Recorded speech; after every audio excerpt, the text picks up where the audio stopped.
El país de los tres muertos, en homenaje a esa luciérnaga que quedó en el tiempo. Antonio Noche lo encontraron en la biblioteca de su casa en las inmediaciones del rancho de las Cruces, en el país de los tres muertos. Adentro había un chancho, un tío loco y un ángel ahorcado que colgaba del techo. Antonio solo tenía 12 años y había crecido escuchando las interminables lecturas de su tío loco, que en voz alta devoraba libro tras libro sin saber lo que decían. El niño tenía el don de poder recordar con memoria fotográfica cada línea, página y capítulo de los gigantescos textos. De día y de noche se lo escuchaba repitiendo las palabras del loco como si las acabara de extraer de esos voluminosos manuscritos poblados de universos. La civilización es, pues, el estadio de desarrollo de la sociedad en que la división del trabajo, el cambio entre individuos que de ella deriva y la producción mercantil que abarca a una y a otra alcanzan su pleno desarrollo y ocasionan una revolución.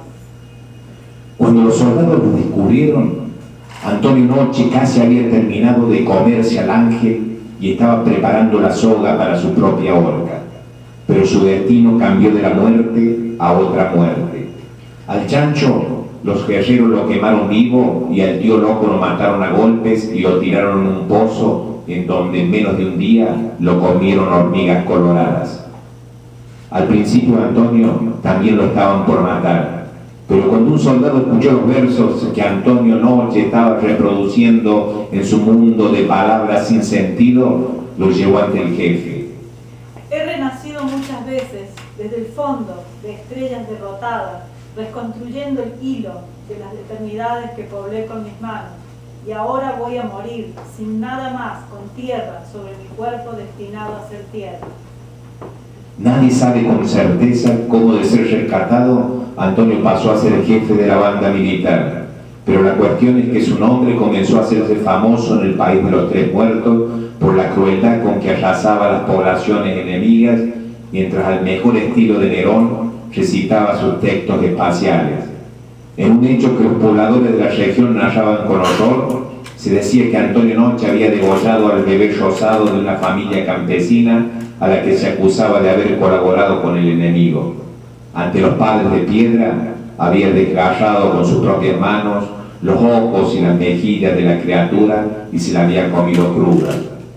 Volé demasiado lejos por el porvenir y me sobrecogí de horror.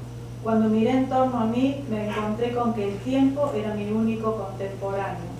Me volví entonces huyendo hacia atrás, más deprisa, cada vez. Así he llegado hasta vosotros, hombres actuales. Así he venido al país de la civilización. 9 años después del rescate, el sol dejó de alumbrar en el país de los tres muertos. Los astrónomos conjeturaron que la creciente influencia negativa de Antonio Noche y sus ángeles de la muerte se había materializado en partículas de nube y metal que obstruían el arribo de los rayos amarillos. Poco después de este trascendental acontecimiento, las aves y las plantas comenzaron a morir. La gente perdió motivación y dejó de realizar sus labores. Poco a poco, todo pasó a ser más lento, más triste. Nadie se sorprendió entonces cuando Antonio Noche apareció de la nada y tomó el poder.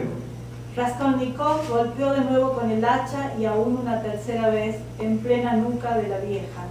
La sangre brotó a borbollones y el cuerpo quedó exánime. El homicida retrocedió y viéndola inmóvil se inclinó sobre su víctima. Estaba muerta. Su primer decreto fue prohibir la alegría. En el segundo declaró subversiva la sonrisa. A los que violaban esta ley se les coserían los labios para que murieran de hambre y de tristeza. Después declaró ilegal al arco iris y prohibió su aparición. Como nadie resistió ninguna de sus leyes, un buen día decidió coronarse rey del país de los tres muertos. Al mismo tiempo, eliminó los derechos de los campesinos y obreros y reinstauró la esclavitud. A los que se atrevieron a expresar la menor señal de desacuerdo, ordenó que los decapitaran en ejecuciones públicas que poblaron los domingos del país. Padre Zeus, que reinas desde vida, gloriosísimo máximo, concédele a Allante la victoria y un brillante triunfo, y si amas también a Héctor, por él te interesas, dales a entrambos igual fuerza y gloria. Tan triste estaba todo que el único color del país de los tres muertos era el rojo de la sangre que corría en el río que cruzaba el territorio. Ya casi no quedaban pobladores, la mayoría había migrado a otros mundos, muchos estaban muertos. Un día el jefe de sus pretorianos me anunció que de los más de 30 millones de habitantes solo quedaban 2.524. Esa fue la información que con probabilidad decidió el destino del país de nuestros muertos, porque ese mismo día el rey Antonio Noche ordenó que se juntaran a los habitantes del país y que fueran conducidos al borde de los precipicios frente al mar, en donde sus últimos soldados empujaron a los infelices a su muerte. Después los jefes empujaron a los soldados y los ministros a los jefes. Al final solo quedó él, Antonio Noche, y la eternidad de los golpes de las olas contra los peñascos. Así solo se sintió que era más que un rey, que ahora tenía algo de Dios Todopoderoso. Cuando Gregorio Sanza se despertó aquella mañana, después de un sueño intranquilo, se encontró en su cama convertido en un monstruoso insecto.